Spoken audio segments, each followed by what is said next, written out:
Donc, grâce à ça, eh bien, en fait, j'ai mis au point une alimentation. Ce n'est pas moi qui ai mis au point l'alimentation, hein, c'est que je la propose et je la propose dans vos recettes.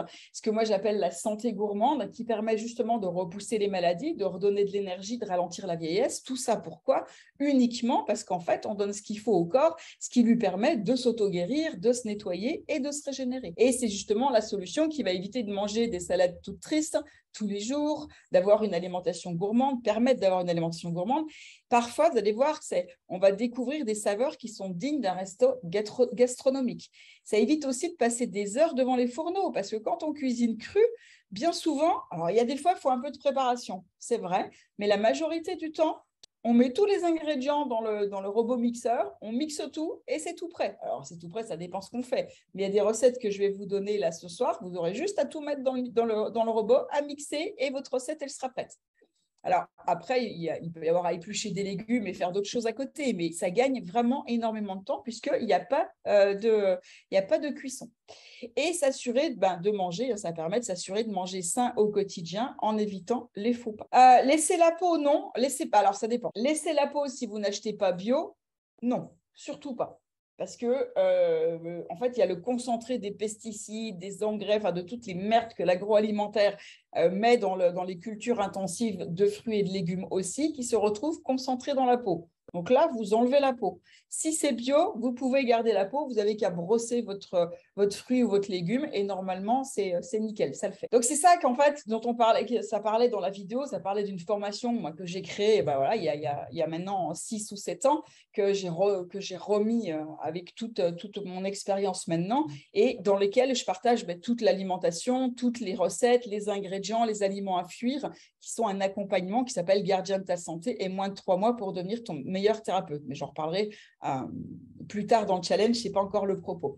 Donc, c'est vrai que changer ses habitudes alimentaires seul, je le disais dans la vidéo, ça ne va pas changer et c'est vraiment ce que moi j'ai pu constater en 19 ans. Ça peut être difficile. C'est possible de faire seul, mais souvent c'est compliqué parce qu'on a des questions, on a des doutes. Voilà, on va avoir une réactivation des symptômes, comme je vous expliquais. Quand on passe du sang, on nettoie le sang et après on nettoie la lymphe, il peut y avoir des symptômes qui réapparaissent.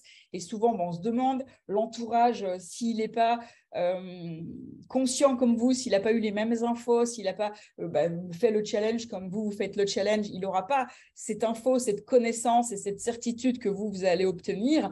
Et ils peuvent vous décourager, vous dire « Oh, c'est quoi ton truc? C'est un peu bizarre. » Bref, c'est vrai que c'est compliqué seul parce que souvent, on a des questions, personne pour répondre, on ne sait pas. Mais voilà, c'est pour ça qu'accompagner, c'est toujours plus facile. Mais quand on le fait, il faut savoir que ça peut être fait en douceur et qu'il y a juste à s'adapter pour revisiter ses plats préférés. Alors, on peut tout adapter, on peut adapter tout ce qu'on veut en cru. Ce n'est pas parfaitement la même chose, bien évidemment, mais en tout cas, pour la majorité, moi, je trouve meilleur que ce qui existe en cuit. Donc, on peut faire du pain de mie cru, on peut faire du pain, on peut faire du fromage. Alors, c'est des fromages, ils appellent ça. On peut faire des crackers, on peut faire des gâteaux, on peut faire des pizzas, on peut faire des lasagnes. On peut faire du cru ramel. Le caramel cru, c'est une tuerie, c'est hyper bon. Il n'y a rien de cuit dedans. Et en plus, les ingrédients de la recette vous apportent des vitamines et des minéraux. C'est un concentré de vitamines et de minéraux. Comme on ne l'a pas fait cuire, eh bien, tout reste disponible. Le brownie cru, c'est super bon aussi.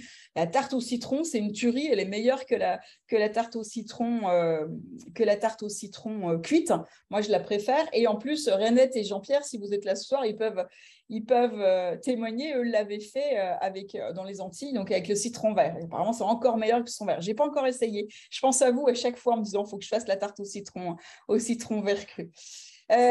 On peut faire aussi des tartelettes à la mangue avec une chantilly de coco. On peut faire de la crufiture, c'est meilleur que de la confiture. Enfin bref, on peut faire tout un tas de choses. On n'imagine pas la palette et l'univers de ce qui existe en recettes crues qui sont juste hyper bonnes et qui, voilà, pour la plupart, dépassent les recettes cuites et sont bien meilleures, sauf qu'en plus, on apporte les vitamines et les minéraux. Donc, c'est génial et c'est justement la preuve que manger cru, ce n'est pas fade. Après, ce que je disais, l'idée, ce n'est pas de vous mettre totalement au cru si vous n'en êtes pas encore là maintenant. C'est le mieux, bien sûr, mais ce n'est pas encore réalisable pour tout le monde. Et puis, ça peut venir petit à petit, c'est-à-dire que quand vous vous rendez compte que ça fait gagner du temps, que c'est meilleur pour votre corps, vous ne vous retrouvez pas complètement crevé comme ça peut être le cas quand on mange du cuit. Vous savez qu'on a ce coup de barre après le repas. Vous n'avez pas ça avec le cru.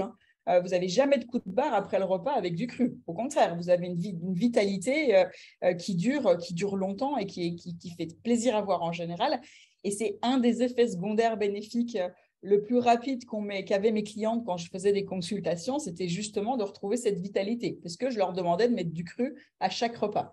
Donc voilà, ce n'est pas forcément de faire que tout cru, mais c'est d'avoir du cru à chaque repas pour que ton corps il obtienne sa dose de vitamines et de minéraux indispensables pour bien fonctionner et se régénérer. Et moi, je suis sûre d'une chose maintenant, c'est que manger sain sans se régaler, c'est pas tenable. Plus tu vas te faire plaisir, plus tu seras motivé à consommer des succulentes recettes crues et plus tu vas voir les résultats. Et en plus, tu verras à quel point c'est simple de préparer ces repas crus délicieux. Plus besoin de cuire ou d'ajouter plein d'épices, on en met un tout petit peu, parce que là, les saveurs, elles vont être là tout de suite, parce que les saveurs crues sont beaucoup plus exacerbées que les saveurs cuites. Tu vas pouvoir te régaler sainement, tu vas pouvoir en plus éliminer la frustration et la culpabilité.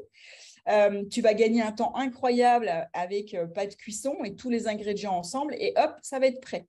Et manger cru, encore une fois, c'est pas simplement manger des carottes et des pommes.